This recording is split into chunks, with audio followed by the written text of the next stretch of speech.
8. Os tributos como fonte de financiamento do Estado. Objetivos do capítulo. Ao final do capítulo, o aluno deve ser capaz de compreender o conceito de tributo em comparação com outras formas de financiamento público, reconhecer os principais fatos envolvidos no surgimento e evolução dos tributos, reconhecer os principais fatos envolvidos na história dos tributos no Brasil. Palavras-chave: financiamento público, tributo, história do tributo no Brasil. Estratégias didáticas e recursos pedagógicos. Exposição dialogada, discussão em grupos, produção textual. Respondendo aos questionamentos. 1.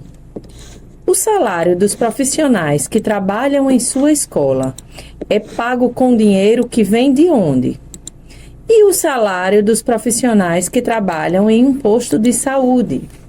Professor, este questionamento tem como objetivo dar o ponto de partida para a discussão sobre financiamento do Estado.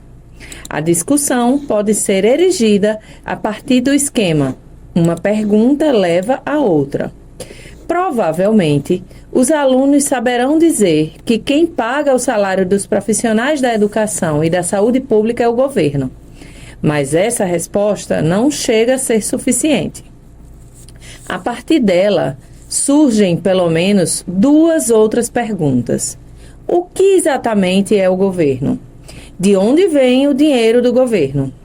A primeira pergunta deve encaminhar para as informações de que as instituições públicas podem estar subordinadas a diferentes entes executivos: União, Estados e municípios. A segunda leva à reflexão mais central dessa unidade: os mecanismos de financiamento do Estado. 2. Você consegue imaginar o Estado sem o tributo para financiar suas atividades? Como seria? Professor, a discussão poderá ser enriquecida se os alunos produzirem textos hipotéticos, em que descreveriam a sociedade sem tributos. A partir dos textos, seria possível discutir questões relacionadas à participação da iniciativa privada no fornecimento de serviços atribuídos ao Estado e à qualidade dos serviços prestados. Pode ser útil consultar os artigos da Constituição que versam sobre educação e saúde. Introdução. Nas unidades anteriores, vimos que a construção de uma sociedade economicamente justa passa, obrigatoriamente, pela participação cidadã. Vimos também que o Estado democrático deve ser construído de modo a propiciar o bem-estar de seus cidadãos. Nas duas próximas unidades, tomando por base essas duas ideias centrais, vamos refletir a partir de duas perguntas. Como o Estado consegue os recursos necessários para garantir o bem-estar social? Qual o papel do cidadão em relação aos gastos que o Estado realiza? A fim de pensarmos bem sobre essas questões, vamos falar de um elemento essencial para o funcionamento de qualquer Estado: o tributo. Importância do tributo. Tributo é um pagamento que o cidadão faz ao poder público para atender às necessidades da população e manter o funcionamento do Estado. O Estado brasileiro, na atualidade, atua de maneira considerável na ordem econômico-social, a fim de atender aos objetivos fundamentais estabelecidos na Constituição, conforme seu artigo 3º. Construir uma sociedade livre, justa e solidária. Garantir o desenvolvimento nacional. Erradicar a pobreza e a marginalização e reduzir as desigualdades sociais e regionais. Promover o bem de todos, sem preconceitos de origem, raça, sexo, cor, idade e quaisquer outras formas de discriminação. Para a construção de um país com base nesses objetivos, o Estado carece de desenvolver uma série de atividades que englobam a prestação de serviços públicos e a execução de atividades econômicas em sentido estrito. Para que isso aconteça de forma satisfatória, é preciso ter recursos financeiros. As principais fontes de financiamento do Estado são emissão de moeda, criação de dinheiro pela produção de novas unidades monetárias, como papel-moeda ou moedas em metal. Não é sustentável a longo prazo, pois pode causar inflação. Emissão de títulos públicos, opção de investimento para a sociedade. O governo emite para captar recursos no mercado. Essa prática gera o que se denomina endividamento público ou dívida pública. Venda de bens e serviços. Atuação do Estado no mercado privado, como ofertante de serviços, produtos industriais e agropecuários, ou na venda de patrimônio público.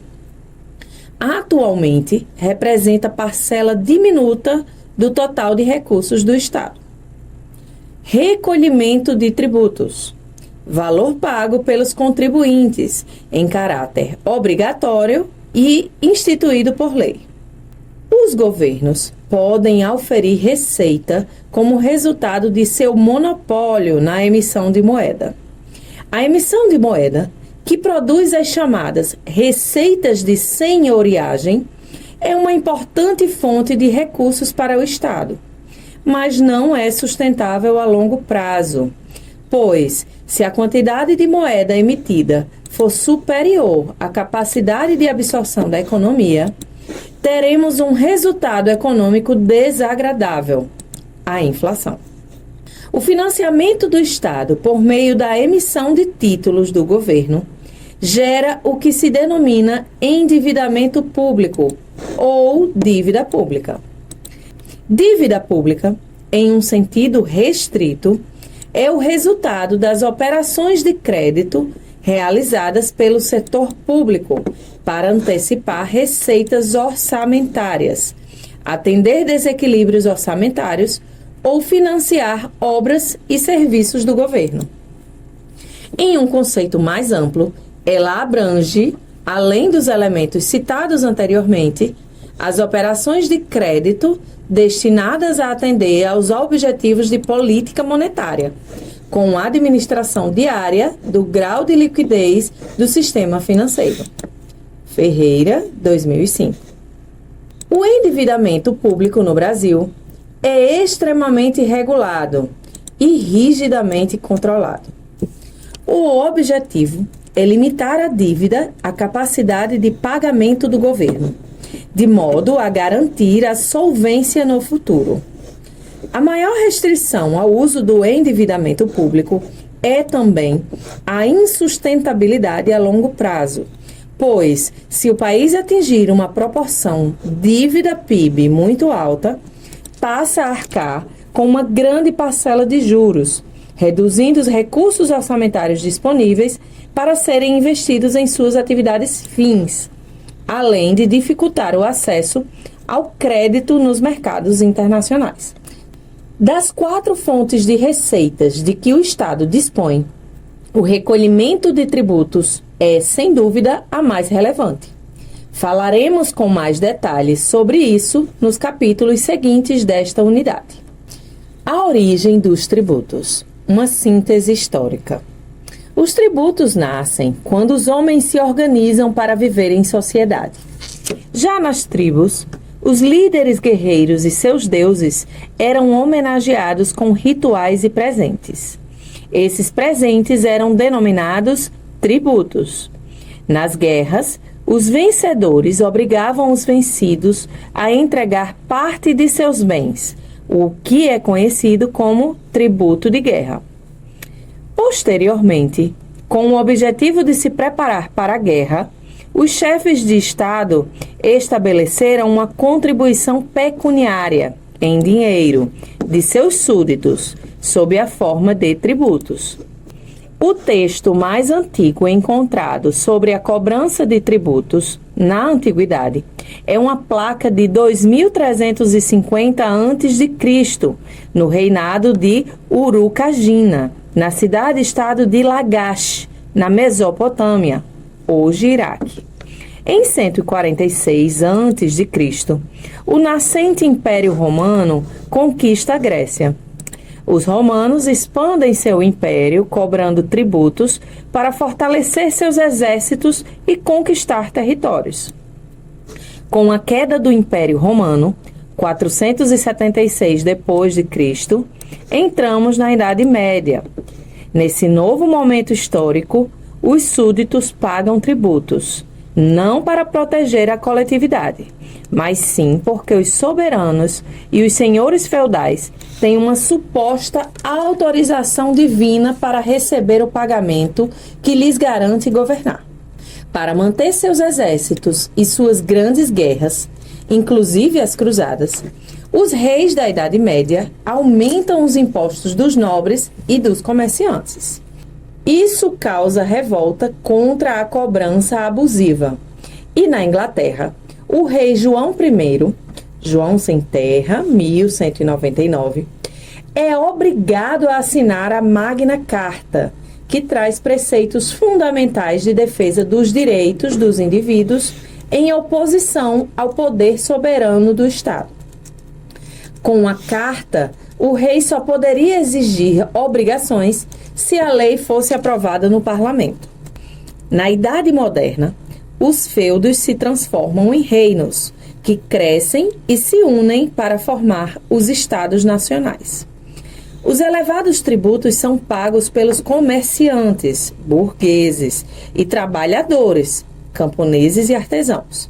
O Estado não visa o bem comum, mas sim uma vida luxuosa para a nobreza. Os serviços são usufruídos somente pelo rei e pelos nobres, enquanto o povo sofre com uma grande miséria. Óbvio que isso não tinha como durar para sempre. A Revolução Francesa, 1789 a 1799, é uma reação do povo contra a exploração. Ela traz conceitos importantes para a sociedade contemporânea, como o Estado de Direito, que consagra a democracia, e a separação dos poderes em executivo, legislativo e judiciário. Em decorrência do Estado de Direito, tanto a cobrança de tributos como a destinação dos recursos devem ser aprovadas pela população, o que dá origem ao orçamento público. A Declaração dos Direitos do Homem e do Cidadão, 1789, coloca o homem na condição de cidadão, detentor de direitos e deveres, e não mais de súdito. Breve histórico do conceito de orçamento público. Os países que mais se destacaram pelo desenvolvimento da técnica orçamentária foram a Inglaterra, a França e os Estados Unidos.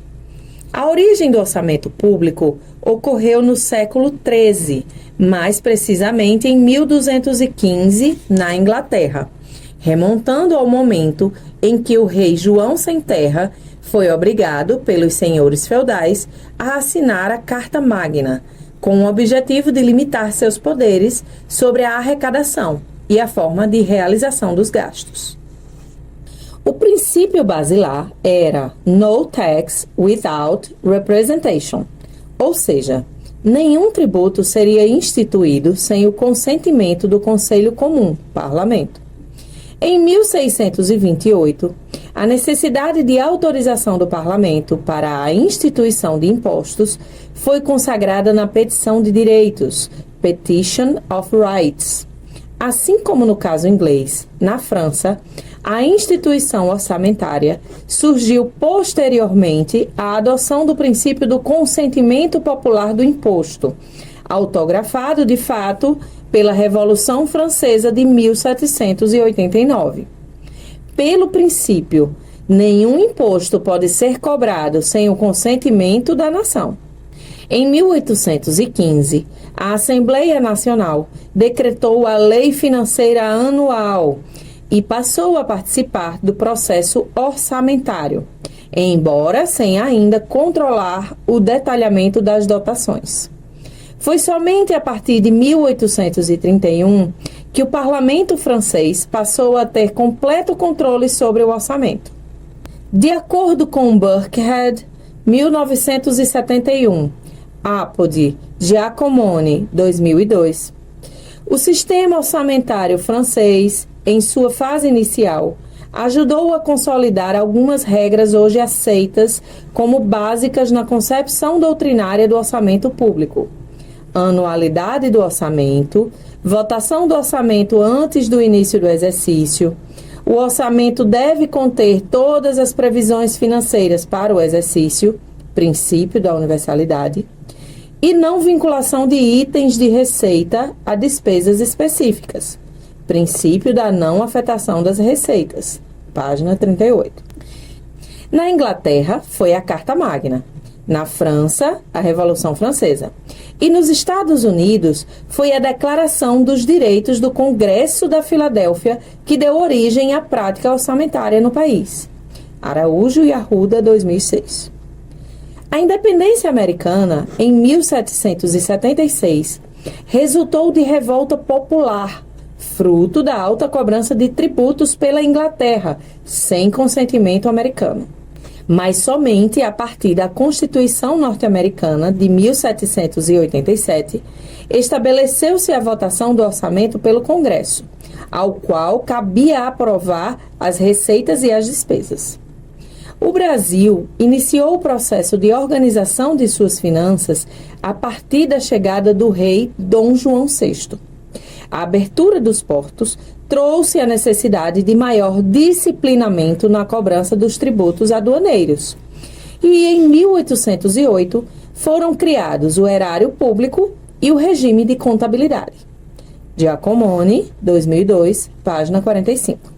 A seguir, apresentamos, segundo o Wilges, 1995, páginas 19 a 25, como o orçamento foi tratado nas constituições brasileiras. A Constituição do Império do Brasil, de 1824, estabeleceu as primeiras normas sobre o orçamento público brasileiro. A primeira Constituição Republicana, de 1891, atribuiu competência privativa ao Poder Legislativo, tanto para orçar a receita e fixar a despesa, quanto para realizar a tomada de contas de cada exercício financeiro. Essa Constituição não conseguiu impedir que, no conteúdo das leis orçamentárias, se incluíssem dispositivos estranhos aos seus fins e à sua definição. Ou seja, dispositivos que não tratassem especificamente de conteúdos de natureza financeira. A Reforma Constitucional de 1926 eliminou as distorções relativas à lei orçamentária, introduzindo em seu texto o princípio orçamentário da exclusividade, ou seja, o princípio que garante que matérias estranhas não poderiam ser incluídas. A Constituição de 1934 fez retornar a competência para a elaboração do orçamento ao Poder Executivo, sob a responsabilidade direta do Presidente da República.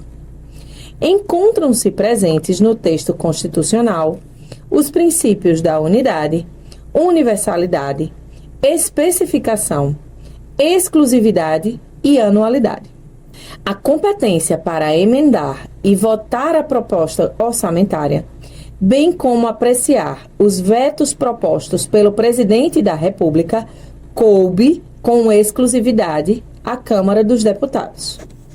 Em 1934, o exercício financeiro iniciava em 1º de abril e terminava em 31 de março. A partir de 1935, voltou a coincidir com o Ano Civil. A Constituição de 1946 silenciou sobre o órgão do Poder Executivo, que, em caráter permanente, deveria elaborar a proposta orçamentária. A Constituição de 1967 retirou do Congresso Nacional a competência para proceder a alterações na proposta orçamentária encaminhada pelo Poder Executivo, ficando como única prerrogativa a de aprovar ou rejeitar o orçamento em sua totalidade. A Constituição de 1988 inovou ao exigir a elaboração do Plano Plurianual, da Lei de Diretrizes Orçamentárias e de orçamentos de investimentos das empresas estatais. Encontram-se explicitados os princípios orçamentários da anualidade, da exclusividade, da não afetação de receitas, do equilíbrio orçamentário. Princípio da unidade. Cada ente da federação, União, Estado, Distrito Federal ou município, deve possuir apenas um orçamento estruturado de maneira uniforme.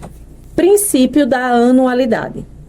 As receitas e as despesas devem ser previstas com base em planos e programas com duração de 1 ano. Princípio da universalidade. Determina que o orçamento deve conter todas as receitas e todas as despesas do Estado. Princípio da exclusividade. Estabelece que a lei orçamentária anual deverá conter apenas matéria de natureza financeira, excluindo-se dela qualquer dispositivo estranho à estimativa da receita e à fixação da despesa para o próximo exercício. Princípio da não afetação de receitas. Toda a receita deve ser levada ao orçamento público, para que, somente a partir daí, seja especificada a sua aplicação nas diversas despesas públicas. Princípio da especificação ou especialização. As receitas e despesas orçamentárias devem ser autorizadas pelo Poder Legislativo em parcelas discriminadas e não pelo seu valor global. Princípio do equilíbrio. Estabelece que o montante da despesa autorizada em cada exercício financeiro não poderá ser superior ao total de receitas estimadas para o mesmo período. Os tributos no Brasil. Uma breve história. Com a chegada dos portugueses, inicia-se a história da cobrança de impostos no Brasil pela coroa portuguesa. O primeiro tributo suportado pelo Brasil colonial data de 1530 e se refere à exploração do pau-brasil. No período entre 1530 e 1550, vigora a Carta de Foral, um documento da coroa portuguesa que determina, entre outras coisas, as alíquotas a serem cobradas sobre os produtos extrativistas, como pau-brasil, metais e pedras preciosas, e sobre os escravos e o comércio. A vinda da família real para o Brasil, em 1808, traz muitas inovações tributárias, sobretudo em função da abertura dos portos brasileiros ao comércio com as nações amigas. Entre as principais medidas está a criação de alguns órgãos e o fortalecimento de outros. Vejamos alguns exemplos. Erário Régio, criado pelo Alvará de 28 de junho de 1808, com a finalidade de centralizar todos os negócios pertencentes à arrecadação, distribuição e administração da Real Fazenda. Foi o núcleo do que viria a ser hoje o Ministério da Fazenda.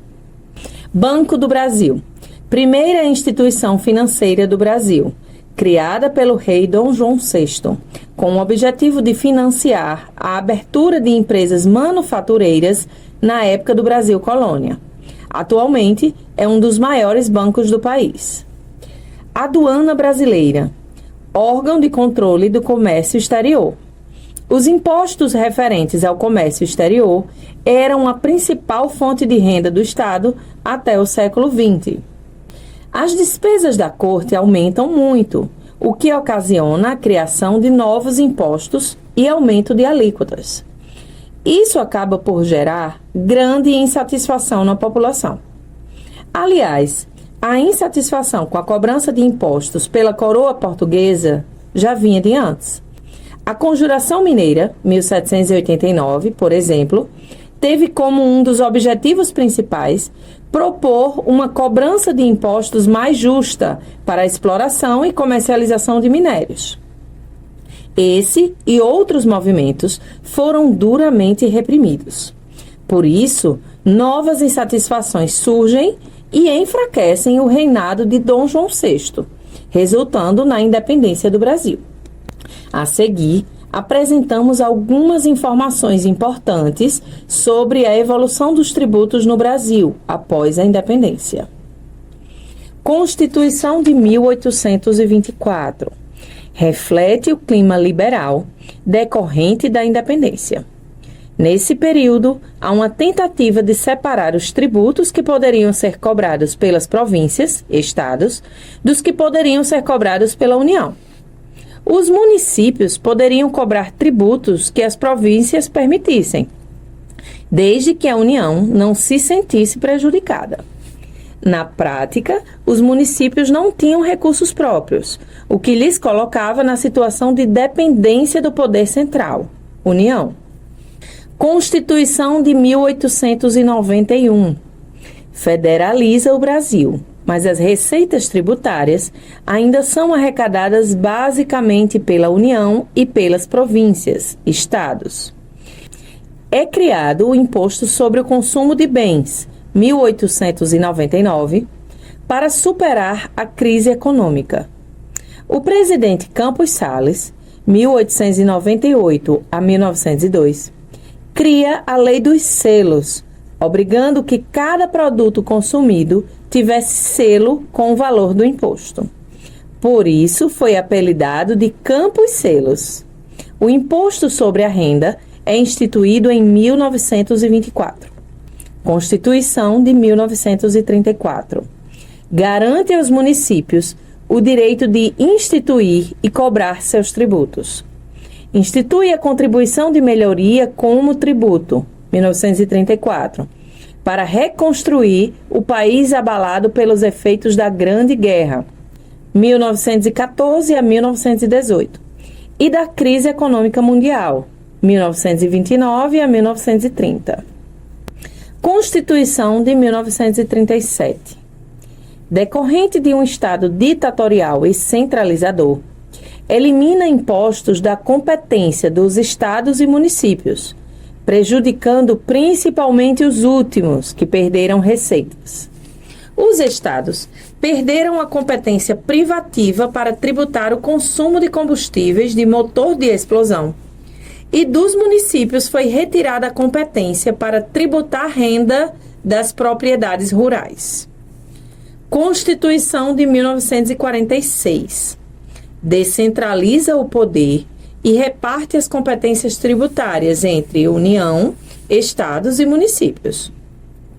Consagra o princípio da capacidade contributiva como um dos pilares de sustentação do direito tributário. Municípios ganham mais autonomia, pois obtêm o poder de instituir alguns impostos. Constituição de 1967. Amplia recursos por meio do aumento da arrecadação de tributos para promover o crescimento do país. Institui a Secretaria da Receita Federal, 1968.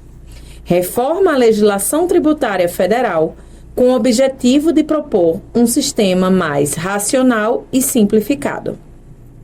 Constituição de 1988. Amplia e garante vários direitos sociais e estabelece novas fontes de financiamentos para essas despesas, como a COFINS, para financiar a Seguridade Social. Examinando a história dos tributos no Brasil, verificamos que se trata de uma construção a qual envolve aspectos sociais, econômicos e políticos, tanto que as modificações estão contempladas nas constituições dos diversos períodos históricos e refletem o período do governo que as promove. Observamos, por exemplo, criações de tributos para resolver problemas econômicos, contribuição de melhoria na Constituição de 1934, e para promover avanços sociais, COFINS na Constituição de 1988. Também verificamos que a questão tributária é usada como solução política. Na Constituição de 1946, por exemplo, é institucionalizada a repartição das competências tributárias entre os entes federados, ampliando o poder político-administrativo dos governos estaduais e municipais. No entanto, o sistema tributário ainda não conseguiu enfrentar a questão da equidade fiscal. Veremos nos capítulos seguintes em que situação nos encontramos quanto a isso. Refletindo. Professor, nesta sessão, os estudantes devem fazer uma pesquisa para saber se existe algum país cujo financiamento não se dê por meio de tributos. A realização da pesquisa é um momento oportuno para o uso efetivo da internet com fins educativos. Para além da pesquisa, os alunos são solicitados a produzirem um texto em que descrevem como seria um país que não cobra tributos. Caso eles já tenham produzido texto semelhante, decorrente do que foi solicitado na seção Questionamentos deste capítulo, essa atividade pode se constituir numa revisão do texto já produzido, que será aprimorado após a discussão sobre o tema principal. Praticando. Professor, a partir da leitura dos dois textos, o primeiro explica o que é o movimento Occupy Wall Street e o segundo apresenta algumas informações sobre o personagem Robin Hood. O aluno é solicitado a entrar numa situação fictícia, falar como Robin Hood, que viajou no tempo, e produzirá um discurso para os manifestantes do movimento norte-americano. Ao fim de ser bem-sucedido, o produtor do texto deve reconhecer as semelhanças sobre as demandas do Occupy Wall Street e o contexto histórico de Robin Hood. Isso se relaciona com o texto na medida em que ambas as realidades mostram que as sociedades oferecem certos privilégios a um grupo reduzido, aos quais podem ser reduzidos se a população tomar consciência da força de sua participação. Textos complementares. Texto: Os tributos na história da humanidade. Disponível no endereço leãozinho.receita.fazenda.gov.br. Síntese sobre a origem histórica do orçamento público no portal da Câmara dos Deputados, no seguinte endereço na internet. Então, vou começar www, tá? www.câmara.leg.br. Como surgiu o orçamento? Breve história de sua evolução.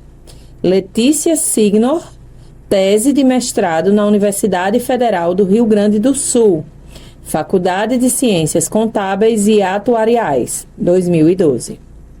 Artigo: 10 países onde quase não paga impostos. Texto disponível no endereço www.dinheirovivo.pt. 9. O Sistema Tributário Nacional. Objetivos do capítulo. Ao final do capítulo, o aluno deve ser capaz de diferenciar imposto, taxa e contribuição de melhoria. Conhecer os principais tipos de imposto do sistema brasileiro. Entender as principais características do sistema tributário no que concerne ao objetivo de construir a justiça social. Palavras-chave: imposto, taxa, contribuição de melhoria, sistema tributário nacional, princípio da capacidade contributiva, princípio do benefício. Estratégias didáticas e recursos pedagógicos. Exposição dialogada, discussão em grupos, análise textual, pesquisa em grupo, júri simulado. Respondendo aos questionamentos. 1. Que impostos você e sua família têm de pagar no dia a dia? Professor, o objetivo deste questionamento é verificar o conhecimento prévio dos alunos sobre os impostos que ele e sua família têm de pagar.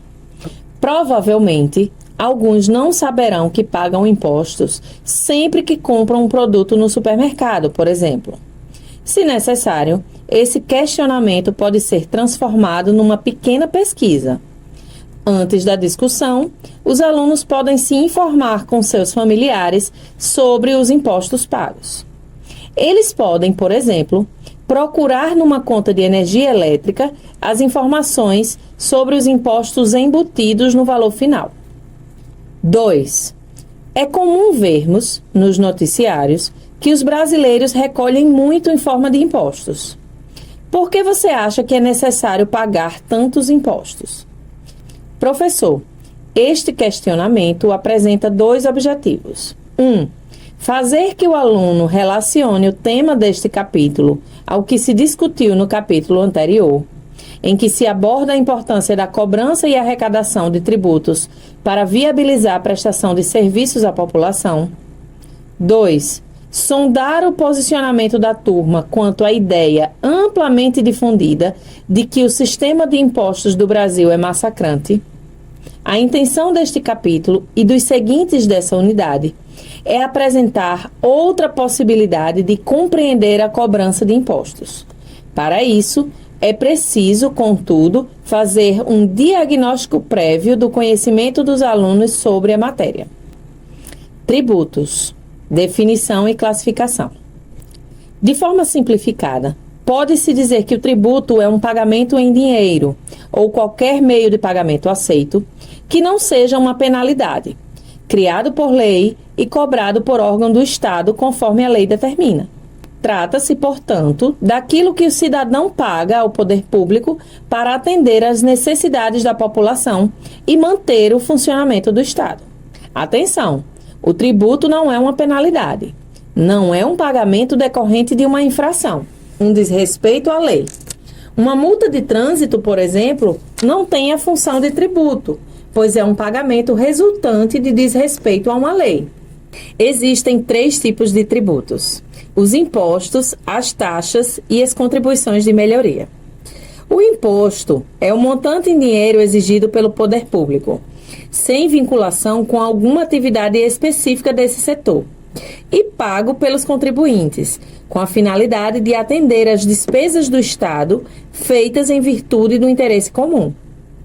Aqueles que pagam não recebem benefícios diretos, mas são beneficiados indiretamente por serem membros da sociedade. Em outras palavras, pode-se dizer que, quando os cidadãos pagam seus impostos, os valores arrecadados compõem um montante de recursos públicos que vão ser utilizados em prol da sociedade. Ou seja, indiretamente, todos são beneficiados, porque esses recursos serão utilizados, por exemplo, para construir escolas, hospitais e estradas.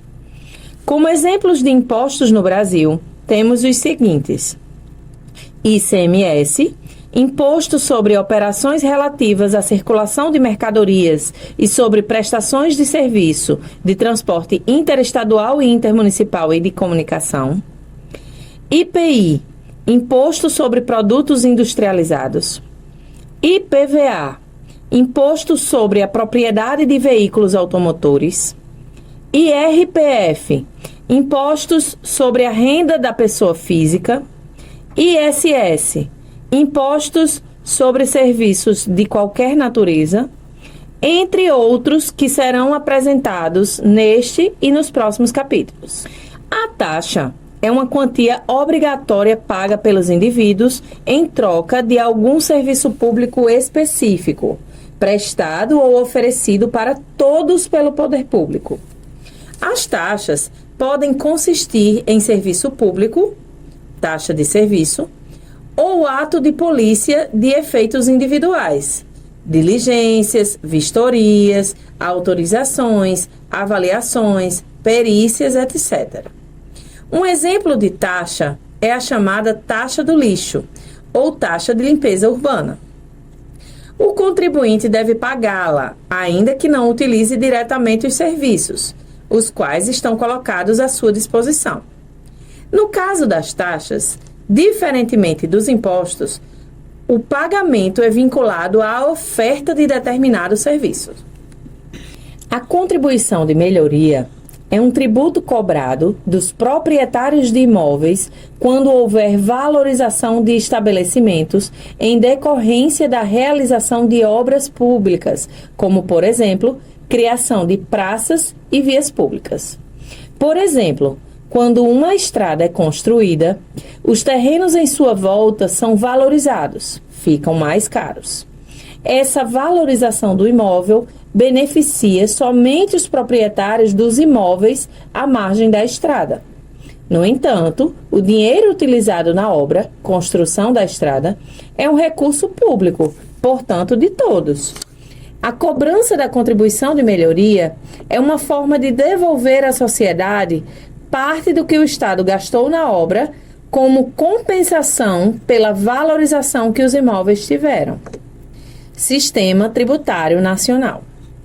O Sistema Tributário Nacional é orientado por dois princípios basilares: o princípio da capacidade contributiva e o princípio do benefício. O princípio da capacidade contributiva orienta que cada indivíduo deve contribuir com o financiamento do Estado de acordo com a sua condição econômica. Está consagrado na Constituição Federal em seu artigo 145, parágrafo 1º.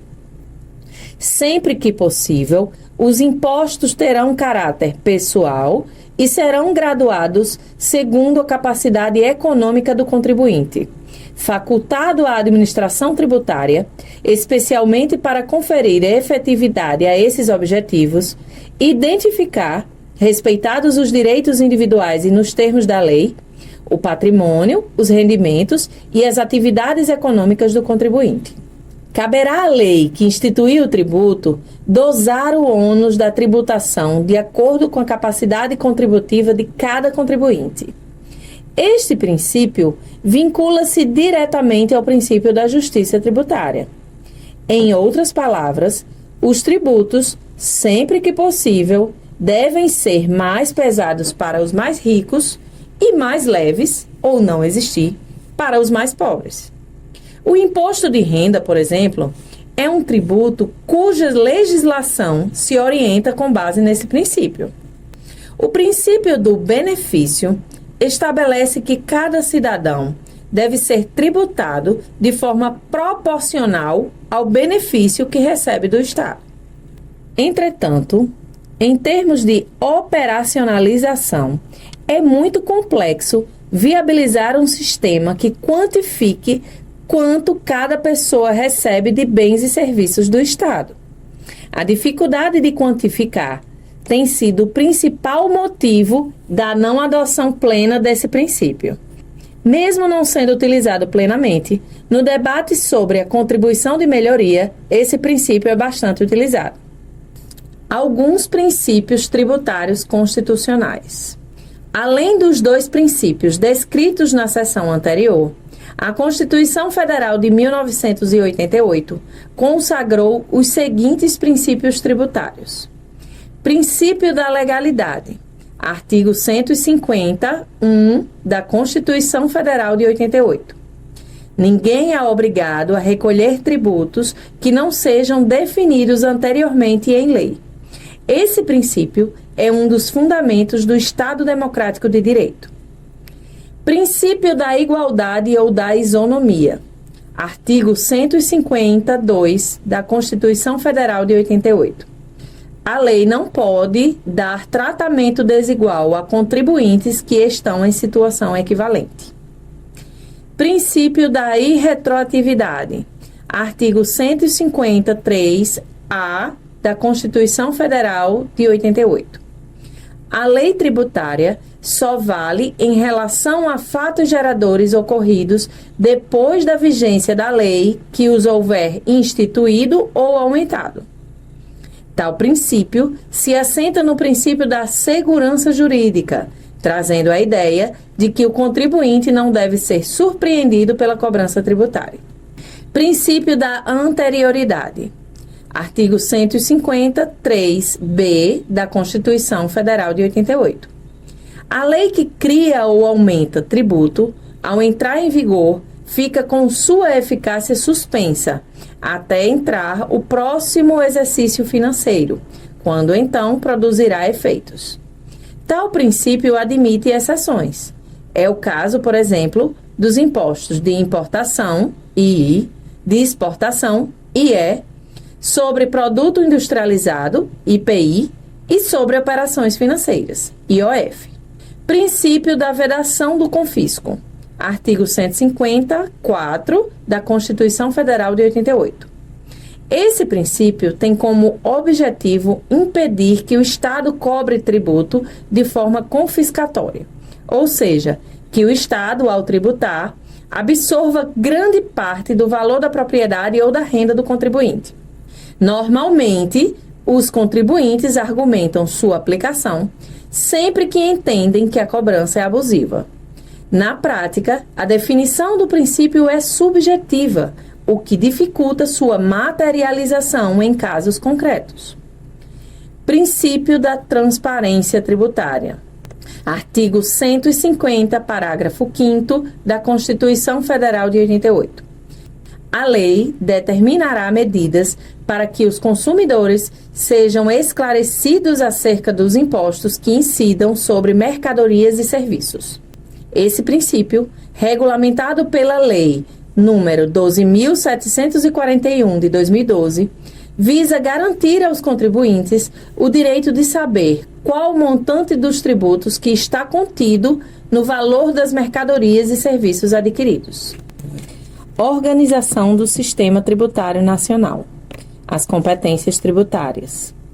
A Constituição Federal estabelece quais são os impostos de competência de cada ente federativo: União, Estados, Distrito Federal e municípios. A Carta Magna diz que nenhum imposto poderá ser criado além daqueles expressamente previstos no texto constitucional. A seguir, apresentamos o imposto mais importante de cada esfera: federal, estadual, municipal. Esfera federal. O mais conhecido imposto federal é o imposto sobre a renda e proventos de qualquer natureza, cobrado das pessoas e das empresas que obtêm recursos, renda e proventos, provenientes do trabalho, do lucro, de aluguel, de herança, de loteria, de doações, etc. Esfera estadual.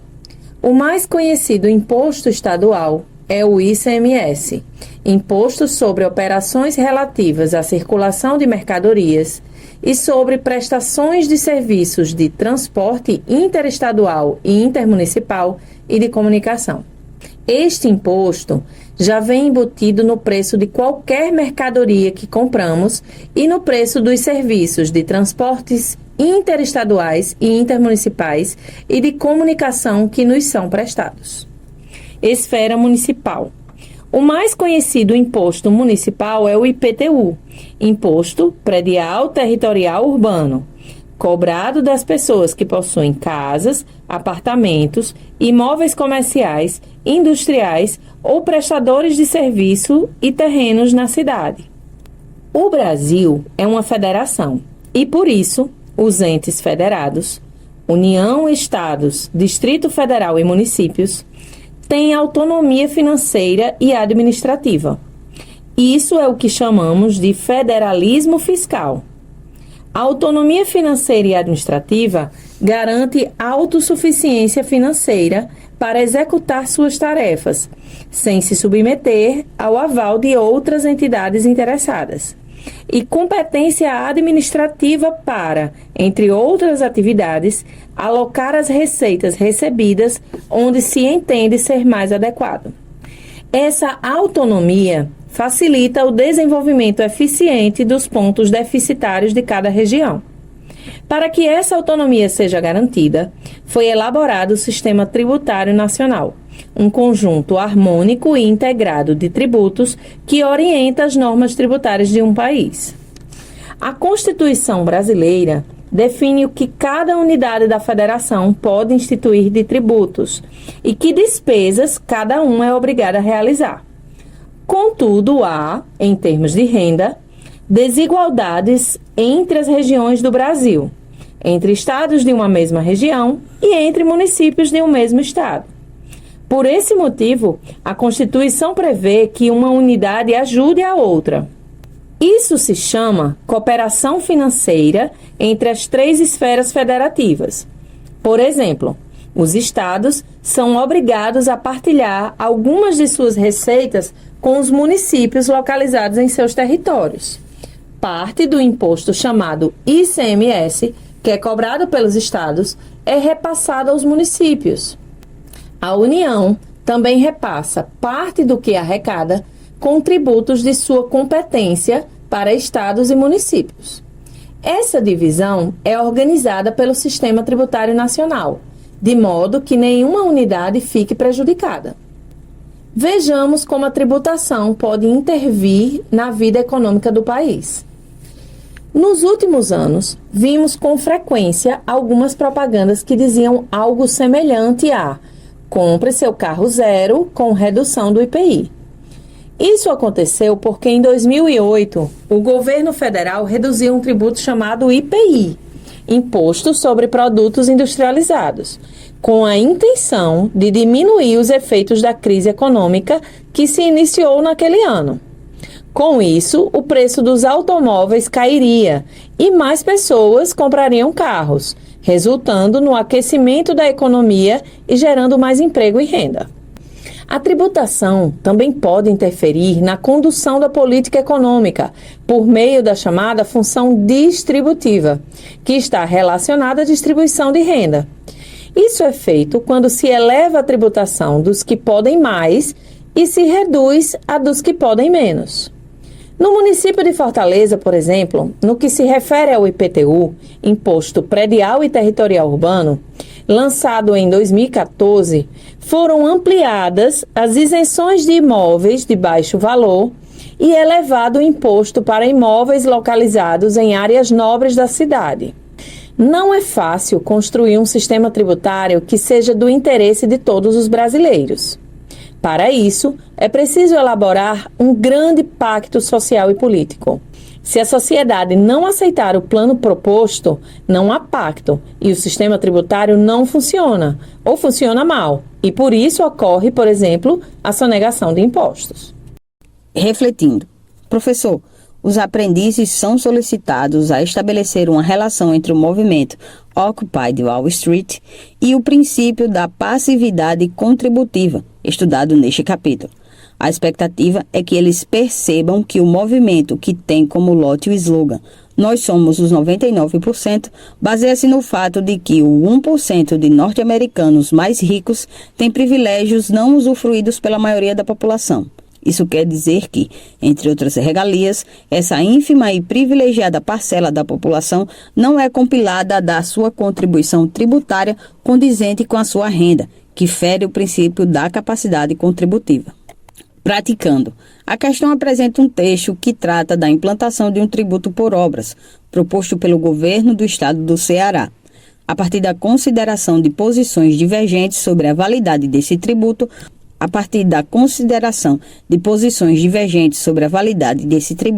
o aluno deve refletir e responder aos itens propostos. Item A. Que tipo de tributo está envolvido no fato apresentado pelo texto? Contribuição de melhoria. Item B.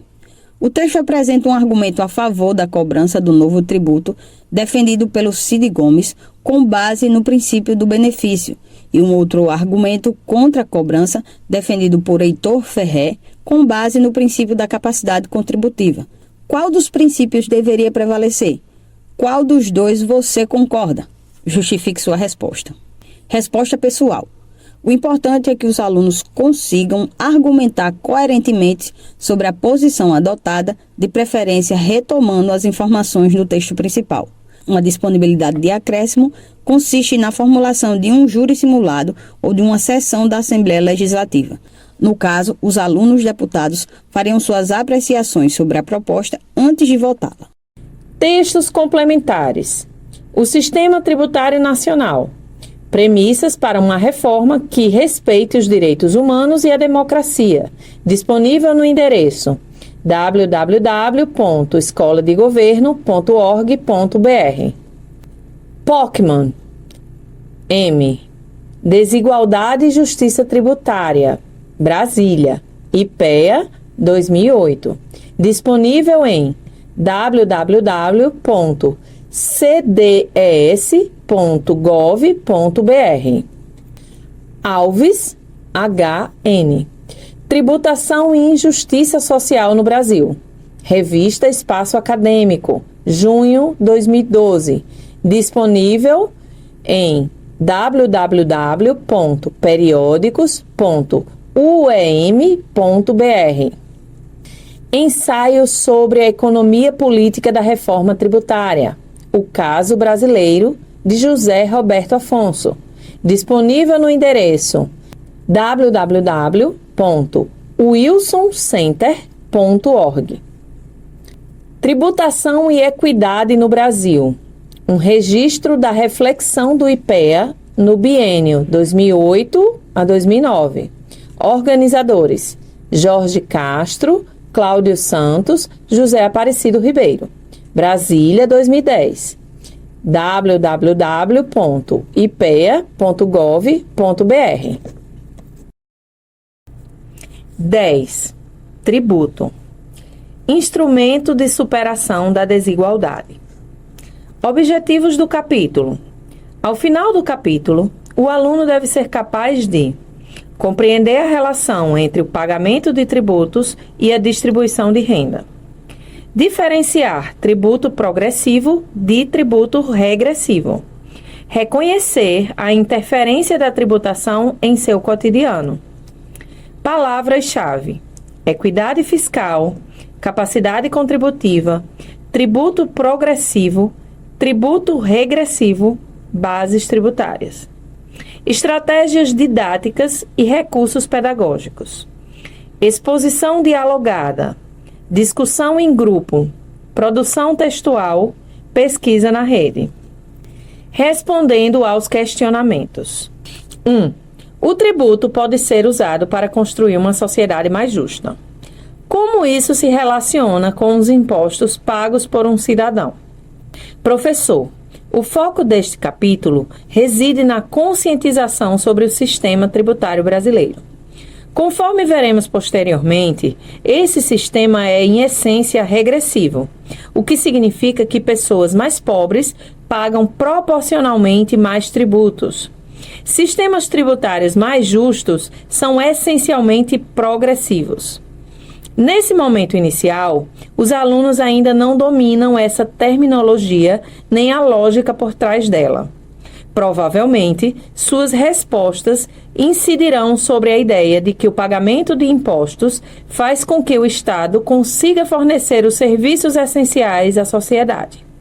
Isso não se relaciona diretamente com a questão da justiça social via tributação, mas serve como ponto de partida para uma discussão mais ampla, que será realizada com a compreensão do texto principal. 2. Você concorda com a ideia de que os desiguais devem ser tratados desigualmente? Justifique sua resposta. Professor, a tese de tratar os desiguais desigualmente parece contrária ao ideal democrático de igualdade. Portanto, espera-se que muitos alunos critiquem essa tese e mostrem exemplos coerentes que justifiquem sua posição. Isso é salutar, na medida em que os faz refletirem sobre uma ideia aparentemente pouco usual. No texto principal, ficará claro que o sistema tributário progressivo, o mais justo, se baseia no tratamento desigual para os que têm condição desigual. Se necessário, é possível, durante a discussão sobre essa ideia, voltar a este questionamento, a fim de que o grupo tenha a chance de reavaliar a posição assumida inicialmente. Introdução. Vimos, até agora, que a tributação é um elemento decisivo para que o Estado tenha os recursos necessários à prestação de serviços e possa garantir a promoção do desenvolvimento e da igualdade social. Por meio da tributação, são arrecadados os recursos que serão transformados em gastos sociais e ofertados à sociedade por meio de serviços públicos ou por meio de transferências aos cidadãos, como é o caso do programa Bolsa Família e dos demais programas sociais. Alguns serviços públicos mantidos pelo Estado com os recursos arrecadados por meio de impostos são os seguintes: coleta de lixo, limpeza das ruas, iluminação pública, criação e manutenção dos postos de saúde e dos hospitais públicos, construção e manutenção de creches, escolas e bibliotecas públicas, pavimentação de ruas, saneamento básico, tratamento de água e esgoto, construção e manutenção de praças e parques, manutenção da estrutura física e natural da cidade, arborização, pinturas das ruas, faixas de pedestres, bancos de praças, funcionamento do trânsito, com a construção de túneis, viadutos e passarelas, atendimento dos cidadãos nos locais públicos e órgãos do governo. Estudamos também que o tributo é um instrumento de distribuição de renda, uma vez que o Estado pode utilizá-lo para elevar os impostos dos que podem pagar mais e reduzir ou eliminar os impostos dos mais pobres. Sendo assim, é importante ficarmos atentos sobre a forma como os tributos são cobrados. Neste capítulo, vamos estudar como a tributação pode ajudar a superar ou mitigar as desigualdades sociais e auxiliar na construção de uma sociedade mais justa. Para isso, é importante discutirmos duas ideias fundamentais: o conceito de equidade fiscal e a relação entre tributação e equidade. Equidade fiscal. A equidade fiscal corresponde ao princípio de que cada cidadão deve contribuir para o financiamento do Estado, em função de sua disponibilidade econômica, princípio da capacidade contributiva, e dos serviços recebidos do poder público, princípio do benefício, sobre o qual já comentamos no capítulo anterior. A palavra equidade tem, portanto, relação com igualdade, justiça, respeito à igualdade de direito de cada um. Quando podemos dizer que um tributo é mais justo ou menos justo? Se levarmos em conta o princípio da capacidade contributiva, diremos que as condições de equidade são atendidas, ou seja, que existe justiça fiscal, quando pessoas com as mesmas condições econômicas contribuem de forma semelhante, equidade horizontal. E quando as de condições econômicas superiores contribuem mais que as de condições inferiores, equidade vertical. Trata-se da regra de ouro da equidade: tratamento igual para os iguais e desigual para os desiguais. Vamos exemplificar. Consideremos que numa família de 3 irmãos, 2 ganham salário de R$2.000 e um recebe R$5.000. Os que recebem iguais rendimentos são tributados em R$200 e o que ganha mais paga R$550. Nesse caso, pode-se considerar que o princípio da capacidade contributiva está sendo atendido? Sim, por 2 motivos. Porque os que ganham o mesmo salário pagam o mesmo valor, 10% de suas rendas. Porque o irmão que recebe mais paga um valor maior em proporção, 11% de sua renda, que os outros 2. Tributo progressivo e tributo regressivo. O caso dos 3 irmãos, apresentado na sessão anterior, é um exemplo de tributo progressivo. Há outro tipo de tributo, o regressivo. Tributo progressivo. Tributos que cobram proporcionalmente mais dos que têm maior renda e menos dos que têm menor capacidade contributiva. Nesse caso, os ricos pagam proporcionalmente mais que os pobres. Exemplo: Imposto sobre a Renda, IRPF. Tributo regressivo. Tributos que cobram proporcionalmente mais de quem tem menos renda e menos de quem tem mais capacidade contributiva. Nesse caso, os pobres pagam proporcionalmente mais que os ricos. Exemplos: Imposto sobre o Consumo de Bens e Serviços, ICMS. No exemplo dos 3 irmãos, vimos que o irmão que ganhava R$ 5.000 pagou um percentual maior, 11%, que seus irmãos que ganhavam R$ 2.000, que pagaram 10%. Percebemos uma desigualdade de renda antes da tributação. Ao incidir o imposto sobre a renda de ambos, a desigualdade entre eles diminui, pois é retirado mais imposto de quem ganha mais. Por isso se diz que os tributos progressivos são mais justos. Assim, podemos concluir que a equidade fiscal está relacionada à justiça redistributiva. Todos os tributos atendem ao princípio da equidade fiscal? Não, pois, como veremos, os tributos regressivos tratam os desiguais de forma igual. Na sociedade em que vivemos, existem várias atividades econômicas das quais se extraem os recursos por meio da cobrança de tributos. São as chamadas bases tributárias ou bases de incidência. As mais utilizadas são a renda ou os rendimentos, a riqueza, a propriedade ou patrimônio, o consumo de bens e riquezas e as transações financeiras. Vejamos cada uma dessas bases tributárias no quadro a seguir. Renda ou rendimentos, composta pelos rendimentos do trabalho, salários e do capital, juros, lucros, aluguéis e dividendos. Exemplos: salários dos professores, lucro das empresas, aluguéis residenciais, juros recebidos, dividendos da Petrobras. Riqueza, composta pelos bens e direitos das pessoas físicas e jurídicas, tais como imóveis, automóveis, barcos, aviões, dinheiro em banco, dinheiro em moeda estrangeira, títulos do tesouro, ouro em barra, joias, etc. Propriedade ou patrimônio, base semelhante à base riqueza, com a diferença de que inclui também as transferências de bens para outras pessoas. Exemplos: bens imóveis e sua transferência, veículos, etc. Consumo de bens e riquezas, formulada a partir do preço de bens e serviços, tais como alimentos, energia, transporte, planos de saúde, educação, etc. Ou seja, tudo que é vendido e comprado está incluído na base tributária de consumo.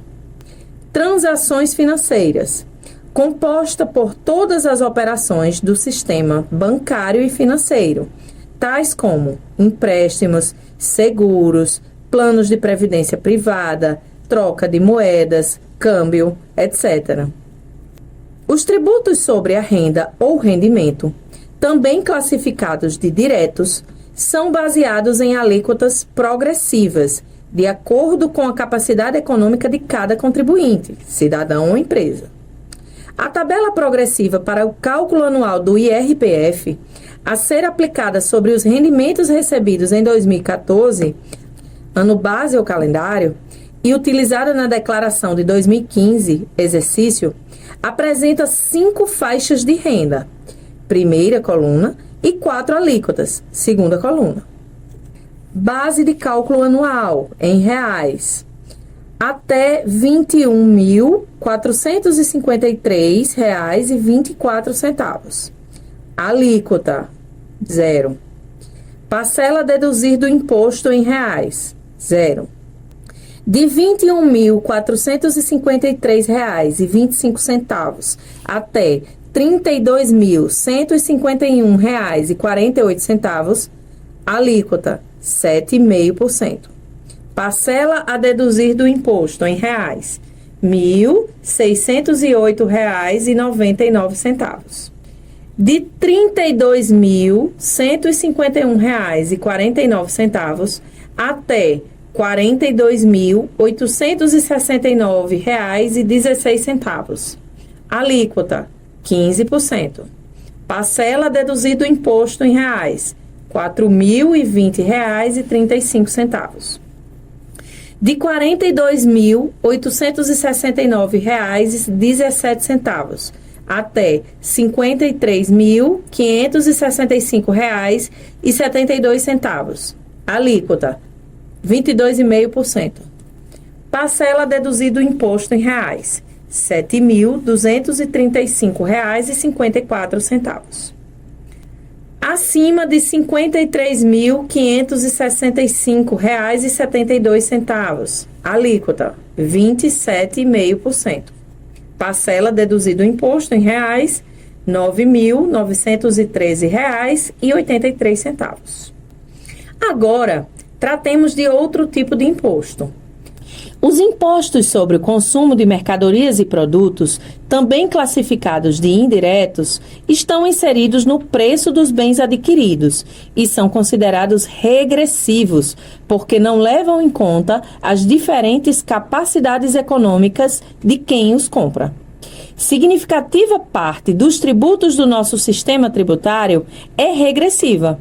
Por exemplo, ICMS, IPI, ISS, Imposto de Importação, IOF, COFINS e PIS. Quando uma pessoa que tem menor renda compra uma lata de leite, está pagando o mesmo valor de imposto que um indivíduo de renda elevada. Analisemos uma situação para ilustrar a tributação indireta. Tomemos os 3 irmãos do exemplo já mencionado. Se cada um deles gastar R$ 500 por mês de compras no supermercado, comprando os mesmos bens, pagarão o mesmo valor de imposto. Por exemplo, R$ 100 de impostos indiretos embutidos no preço. Nesse caso, o irmão que ganha mais, R$ 5.000, paga o mesmo valor que os irmãos que ganham menos, R$ 2.000. Contudo, em termos percentuais, os que ganham menos pagam mais. 5% de sua renda fica comprometida, do que o que ganha mais, apenas 2% de sua renda ficou comprometida. Ou seja, na tributação indireta, não é observada a capacidade de cada um. Por isso, a tributação regressiva é considerada mais injusta. Na regressividade, portanto, quem sofre mais o peso dos impostos são os mais pobres, pois a maior parte de sua renda é destinada ao consumo. Resumindo, os tributos diretos tendem a ser mais progressivos e mais justos, e os indiretos mais regressivos e mais injustos. Os tributos sobre a propriedade no Brasil são pouco expressivos em relação aos demais. Os mais conhecidos são o IPTU, propriedade urbana, e o ITR, propriedade rural. A dificuldade em tributar a propriedade ou patrimônio no Brasil é histórica, e qualquer modificação para tornar a tributação mais progressiva é sempre motivo de calorosas manifestações da elite econômica, urbana e rural. Vejam, por exemplo, o que acontece em várias cidades, onde a prefeitura está tentando aumentar o IPTU de quem possui imóveis em áreas nobres. A chiadeira é geral. Carga tributária. Nos meios de comunicação, é muito comum aparecer o tema da carga tributária brasileira.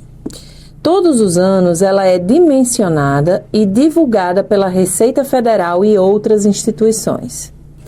Ela mede o total de todos os tributos arrecadados em reais em determinado ano, dividido pelo valor total em reais de tudo que é produzido no país naquele período, medida em termos percentuais. Trata-se do que se denomina carga tributária bruta. Em 2012, segundo a Receita Federal, a arrecadação total de tributos dos 3 entes políticos, União, Estados e Municípios, foi de 1.574 trilhões e o Brasil produziu um total de 4,392 trilhões. Assim, a carga tributária bruta do Brasil em 2012 foi de 35,85%, equivalente em termos percentuais à divisão de 1.574 trilhões por 4.392 trilhões. A carga tributária total é formada de tributos progressivos e regressivos, mas esses últimos acabam tendo um peso muito maior. Observe, a partir de situações hipotéticas, mas coerentes com a atual situação brasileira, como anda hoje a carga tributária dos indivíduos. Nome: João. Ganho mensal: R$ 724. Carga tributária: 37%. Pedro. Ganho mensal: R$ 6.000. Carga tributária: 23%. Rafael. Ganho mensal: 22.000. Carga tributária: 17%. O que se pode concluir sobre o sistema proposto? É progressivo ou regressivo? Neste caso, temos um sistema claramente regressivo. Agora, vejamos outra situação. Nome: João. Ganho mensal: R$ 724. Carga tributária: isento. Pedro. Ganho mensal: R$ 6.000. Carga tributária: 17%. Rafael. Ganho mensal: R$ 22.000. Carga tributária: 37%. O que se pode concluir sobre esse novo sistema? É progressivo ou regressivo? Agora, o sistema é progressivo. O sistema tributário brasileiro é predominantemente regressivo. Logo, os mais pobres pagam proporcionalmente mais impostos que os mais ricos. Mas será que as pessoas mais pobres têm consciência de que pagam mais impostos? O trecho a seguir responde a esse questionamento. Os mais ricos têm mais consciência, até porque o tipo de impostos que eles pagam é conhecido. São sobre propriedade. Você recebe o carnê e sabe quanto paga de imposto. A maior parte dos pobres no Brasil não tem propriedade. Então, eles não têm identificação nenhuma de quanto pagam. Os impostos que os mais pobres pagam são os chamados impostos indiretos, que já estão vinculados ao preço final de um produto. Você não sabe quanto paga, por isso não gera esse questionamento.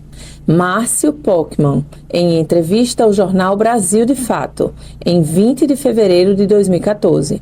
Acesso em 22 de fevereiro de 2014. Então, podemos deduzir que, ao se discutir a necessidade de uma reforma tributária, a principal questão não é o tamanho da carga tributária, mas quem é que está pagando a conta.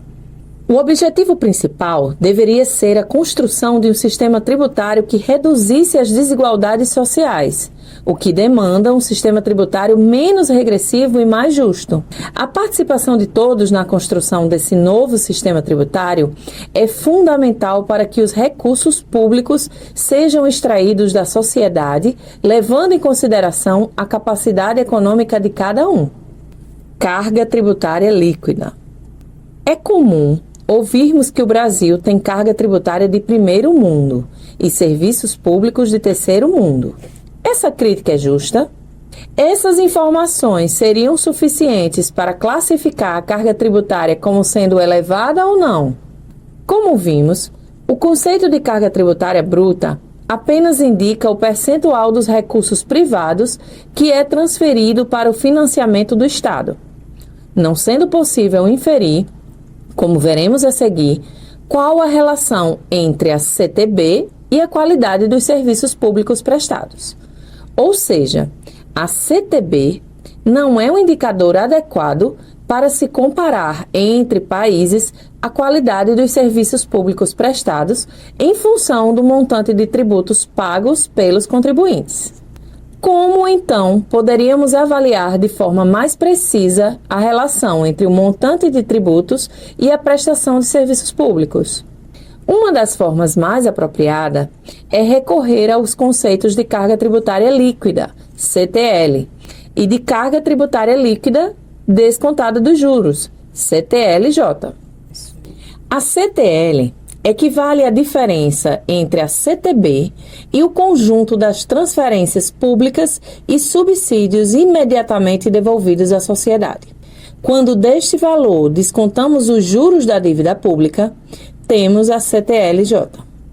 Um estudo recente do Instituto de Pesquisa Econômica Aplicada, IPEA, divulgado por meio do Comunicado da Presidência número 23, IPEA 2009, resgatou o conceito de CTL e demonstrou, por exemplo, que embora a CTB do Brasil seja superior à do Canadá, este país detém 22,5%, correspondente à sua CTLJ, do PIB para investimentos em serviços e obras públicas, valor muito superior aos 13,1% que sobra ao Brasil.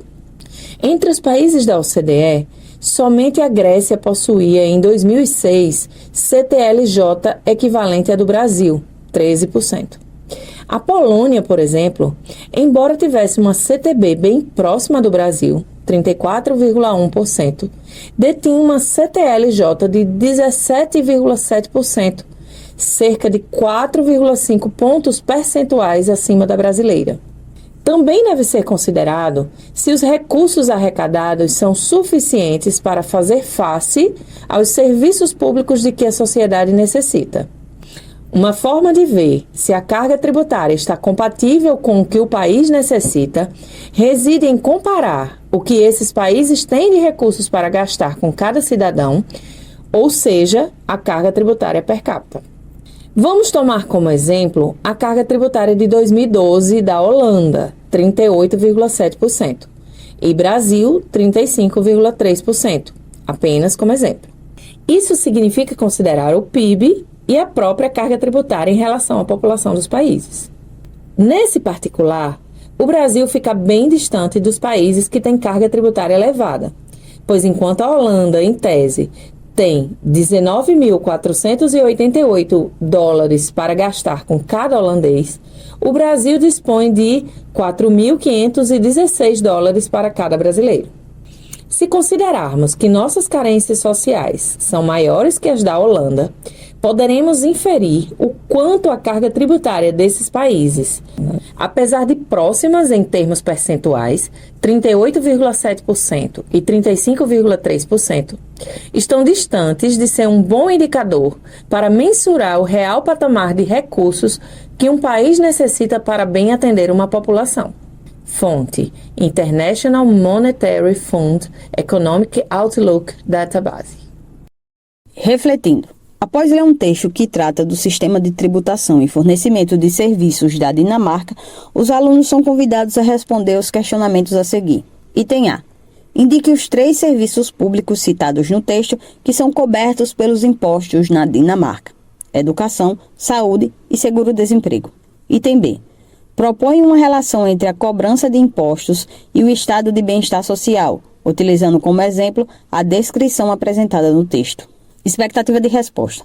Espera-se que os aprendizes compreendam que os altos impostos cobrados pelo Estado dinamarquês são necessários para que os serviços oferecidos tenham qualidade e atinjam o maior número possível de beneficiados. Isso se revela, por exemplo, nos dados sobre o nível educacional dos dinamarqueses. A esmagadora maioria da população tem o ensino médio completo e quase metade tem mestrado. Item C. Faça uma pesquisa sobre o percentual que o Estado brasileiro gasta com a educação. Esse percentual é maior ou menor que o percentual dinamarquês? Resposta pessoal. A partir da pesquisa, os alunos poderão encontrar informações não equivalentes, mas, no geral, o percentual encontrado será em torno de 5,5%.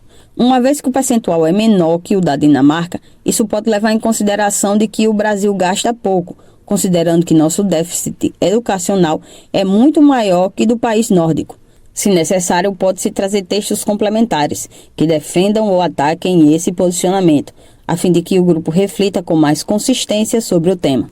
Independentemente do valor encontrado quanto ao percentual brasileiro gasto com a educação, o professor deve estar atento às fontes de pesquisa dos alunos. Ele deve, sempre que possível, alertar para o fato de que nem todas as fontes são confiáveis. Sites institucionais, ligados a órgãos públicos ou privados, relacionados com a produção de informação, são normalmente mais confiáveis. Praticando. Professor, essa questão tem como objetivo verificar se os estudantes compreenderam os conceitos de tributo progressivo e tributo regressivo, a partir da relação dos conceitos com uma charge. Espera-se que os alunos percebam que a imagem representada pela charge se relaciona com um sistema tributário predominantemente regressivo, ao qual perpetua as singularidades sociais, já que desconta de forma de tributos valores iguais para todos, independentemente da renda recebida.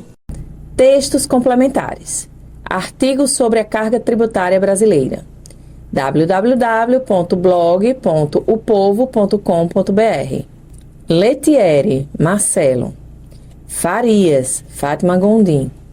Tributação e Desigualdade.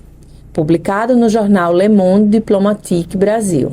Edição número 39, outubro de 2010. Disponível em www.diplomatique.org.br. Percentual do investimento total em relação ao PIB por nível de ensino. Disponível no endereço portal.inep.gov.br. Artigos sobre gastos com educação no Brasil. Disponível em educação.uol.com.br. 11. Pacto Fiscal, Igualdade Social e Administração Tributária. Objetivos do capítulo. Ao final do capítulo, o aluno deve ser capaz de definir sonegação e compreender os mecanismos que evitam sua ocorrência. Compreender a função da nota fiscal no sistema tributário nacional. Fazer uma análise do perfil da comunidade quanto ao que fazer para evitar a sonegação. Palavras-chave: pacto fiscal, sonegação, nota fiscal, administração tributária. Estratégias didáticas e recursos pedagógicos. Exposição dialogada, discussão em grupos, construção de quadros, júri simulado, produção textual. Respondendo aos questionamentos. 1. O que é sonegação? Por que isso é um problema? Professor, se achar necessário, forneça aos alunos uma definição de sonegação. Por exemplo, ato voluntário, consciente, em que o contribuinte busca omitir-se de imposto devido. Disponível em www.portaltributário.com.br.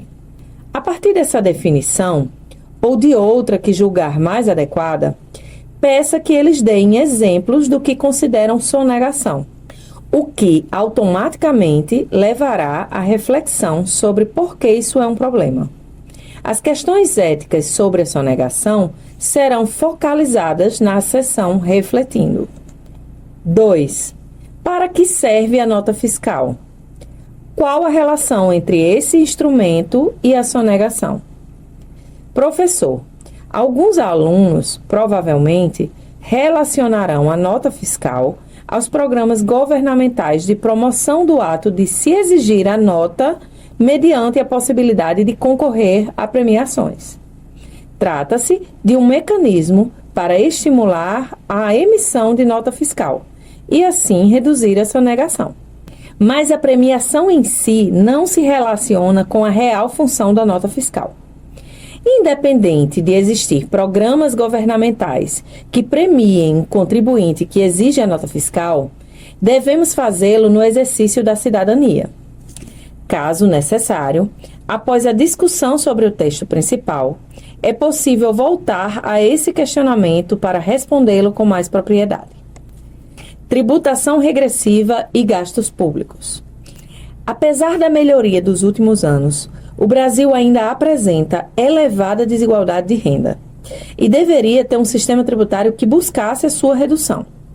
Mas as mudanças no sistema tributário propostas nos últimos anos não têm caminhado no sentido de alcançar a equidade fiscal. O trecho da entrevista abaixo ressalta esse fato e aponta as medidas para superar a desigualdade. No Brasil, historicamente, se arrecadaram recursos tirando impostos dos pobres e se gastaram mais recursos para segmentos mais privilegiados da população.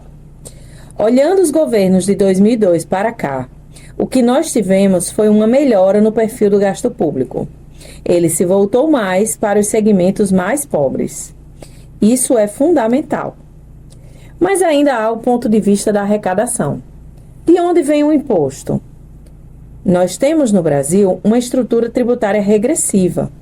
Os mais pobres pagam proporcionalmente mais impostos do que os mais ricos. Márcio Pockmann, em entrevista ao Brasil de Fato, em fevereiro de 2014. O que representa para a população mais pobre o aumento da tributação sobre o consumo?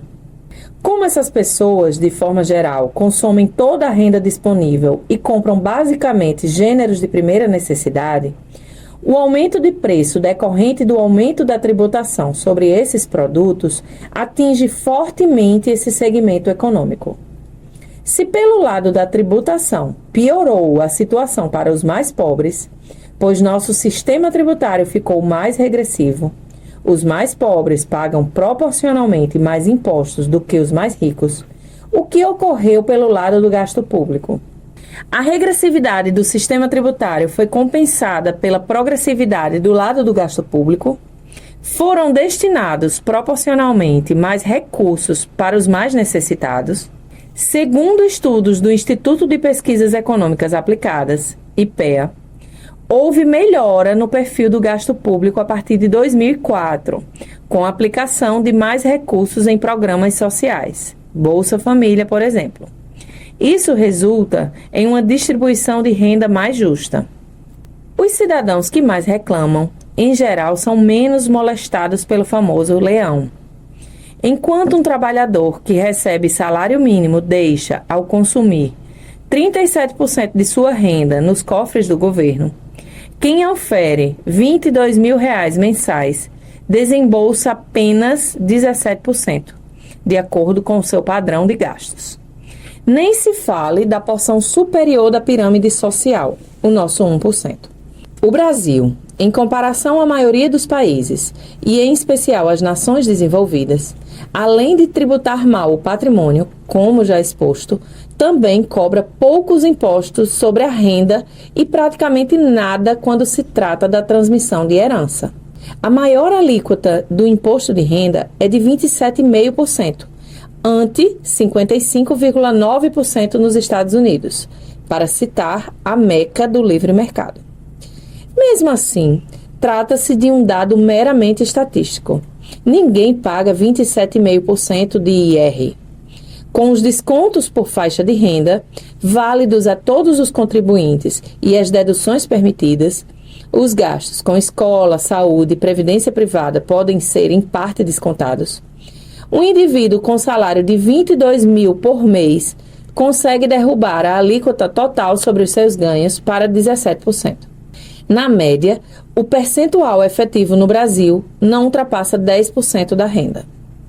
Fonte: Carta Capital, 12 de fevereiro de 2014, ano 20, número 786, página 27.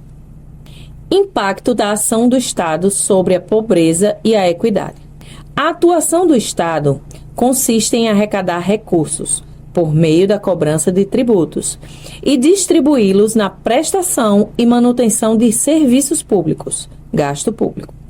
O sistema é uma via de mão dupla. O que o cidadão paga ao Estado retorna na forma de serviços a serem usufruídos pelo cidadão. Pensando nisso, o que podemos dizer sobre a ação do Estado brasileiro na atualidade? Ou ainda, qual o efeito dos impostos e das políticas de transferência de renda, distribuição da receita, sobre a desigualdade econômica? Considerando que a tributação retira recursos e os gastos públicos os devolvem à sociedade, qual o efeito efetivo sobre a vida dos cidadãos? Estudos da CEPAL, Comissão Econômica para a América Latina e o Caribe, mostram que, no Brasil, o efeito líquido da atuação do Estado reduz a desigualdade de renda em 3,6%. Significa que a desigualdade diminui 3,6% quando se desconta o que os cidadãos pagam de tributos e se contabilizam os impactos dos gastos sociais. O resultado líquido é positivo, apesar de pequeno. Devolve-se mais do que é retirado, melhorando a distribuição de renda. No entanto, vemos que a atuação do Estado brasileiro deve aumentar bastante se quiser alcançar os índices dos países da União Europeia, 32,6%, ou da Dinamarca, 40,8%, por exemplo.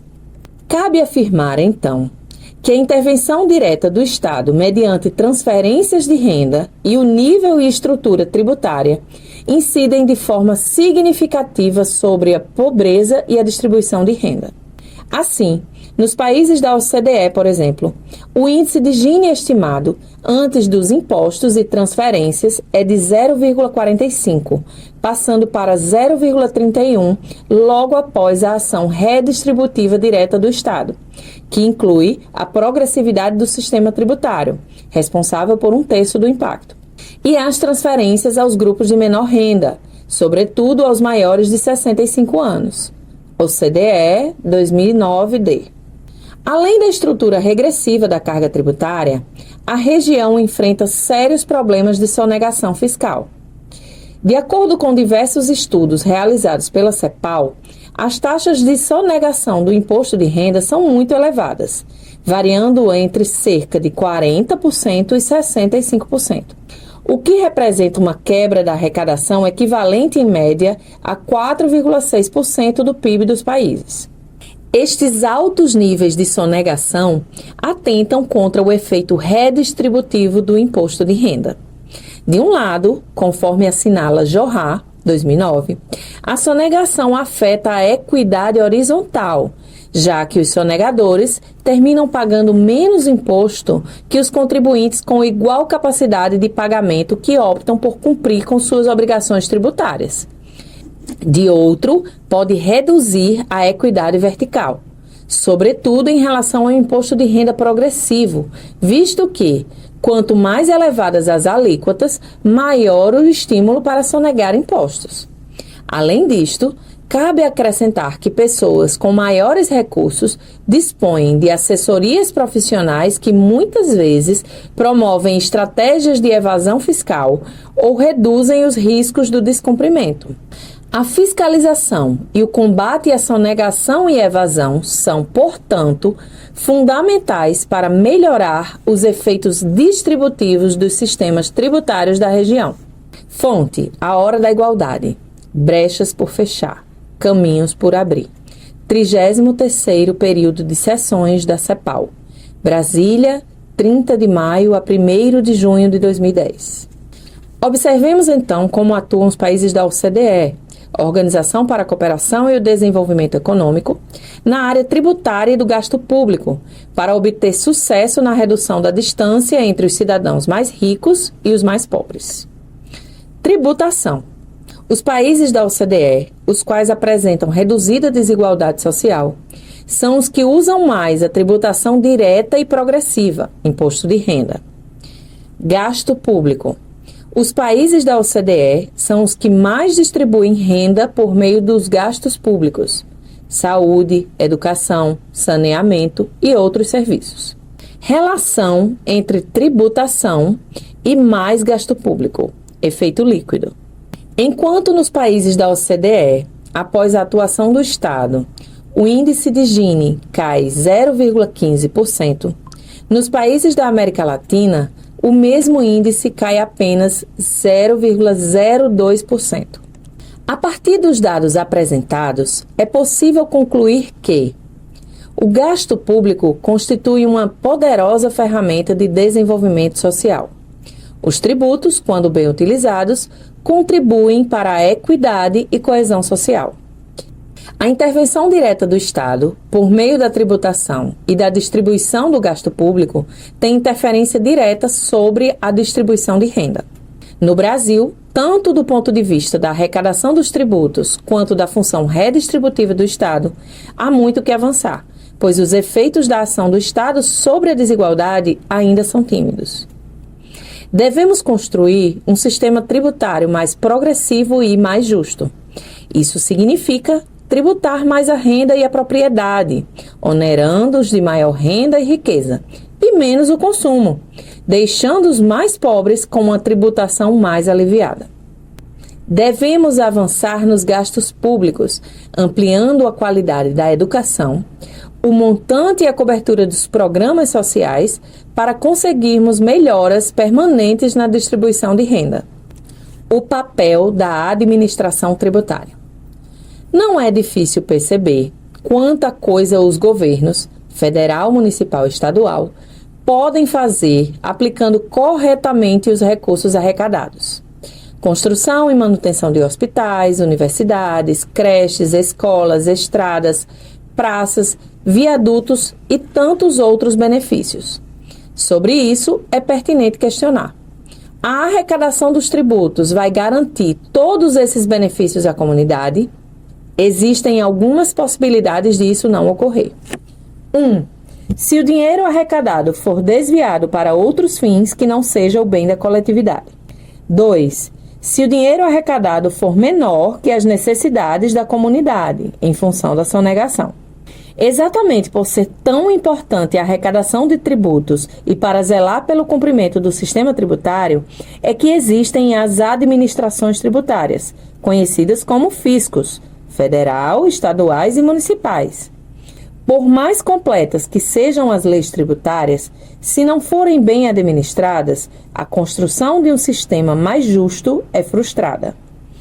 O principal objetivo das administrações tributárias é, pois, fazer com que os contribuintes cumpram corretamente suas obrigações, ou seja, garantir o real cumprimento da lei tributária. Assim, cabe ao fisco, como tarefa das mais importantes, minimizar a sonegação fiscal. Quando o contribuinte foge à sua obrigação tributária, com o objetivo de pagar menos imposto do que a lei estabelece, estamos diante do que é comumente chamado de evasão fiscal ou sonegação. A sonegação é fonte de injustiça tributária, pois, enquanto a maioria da população paga tributo de forma indireta, embutido no preço dos produtos consumidos, os mais espertos se utilizam de manobras para sonegar. O que é possível fazer para que isso não ocorra?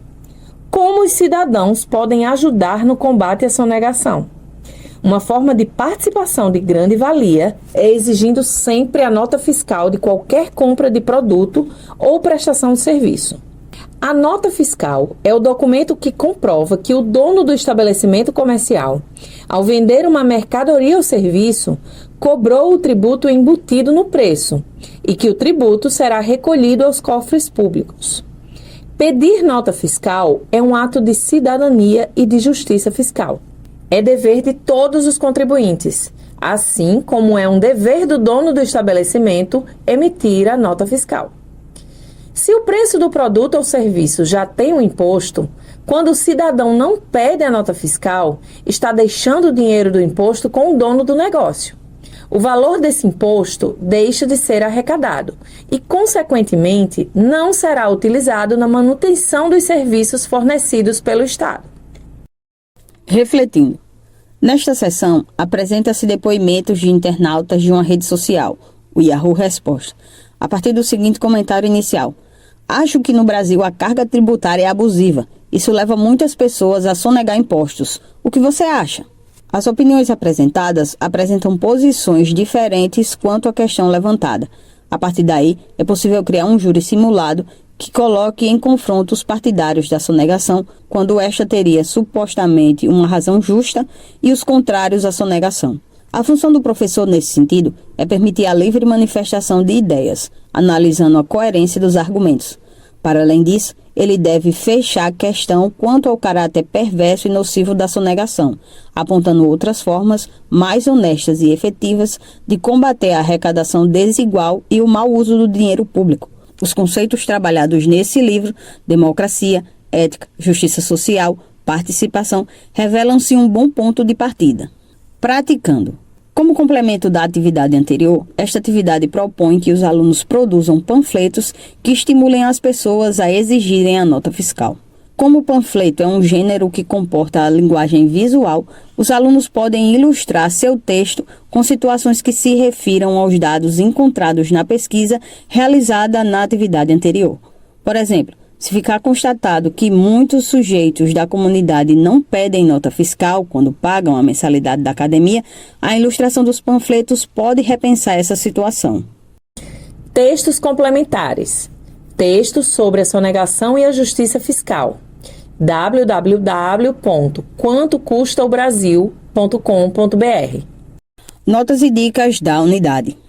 Na prestação de serviços públicos, o Estado busca alcançar o interesse público, suprir as necessidades básicas da sociedade, saúde, educação, segurança, etc., sem a preocupação com o lucro decorrente das atividades fornecidas. As atividades econômicas, no sentido estrito, correspondem à situação em que o Estado atua como empresário, não para obter lucro, mas para garantir os imperativos de segurança nacional e relevante interesse público. Assim, por exemplo, a Constituição Federal prevê como monopólio do Estado brasileiro em atividades relacionadas ao petróleo e seus derivados: pesquisa, lavra, refinação, importação, exportação e transporte marítimo.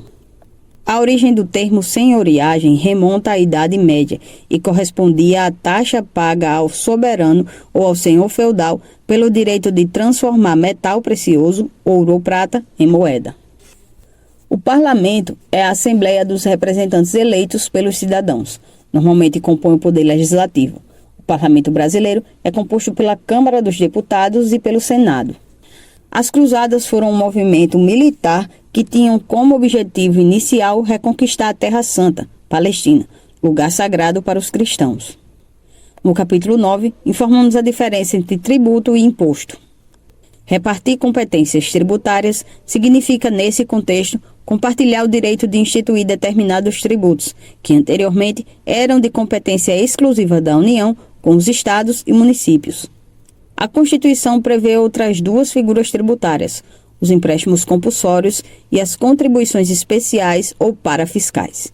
Dessas últimas, merece destaque a contribuição social, responsável pelo financiamento do sistema de seguridade social, saúde, previdência e assistência social.